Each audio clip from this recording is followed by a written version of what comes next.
పెట్టుకోగలరు. ఇక dry nuts విషయానికి వస్తే బాదము, జీడిపప్పు, పిస్తా పప్పులు, వాల్నట్స్, పుచ్చగింజల పప్పు, ప్రొద్దుతిరుగుడు పప్పు, గుమ్మడి గింజల పప్పు ఇవన్నీ కూడా అతి బలమైన పప్పులు.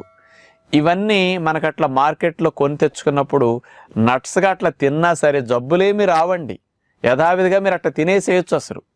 కానీ నేను తినొద్దు అని చెప్తాను. ఎందుకంటే అవి బాగా 50% అంతకంటే ఎక్కువ ఫ్యాట్తో ఉంటాయి. అంత డైరెక్ట్గా ఫ్యాట్ అట్లా విత్తనాల రూపంలో, ఆయిల్ రూపంలో ఉంది కాబట్టి అలా తిన్నప్పుడు అవి డైజెషన్ అవ్వడానికి చాలా ఎక్కువ టైం తీసుకుంటాయి.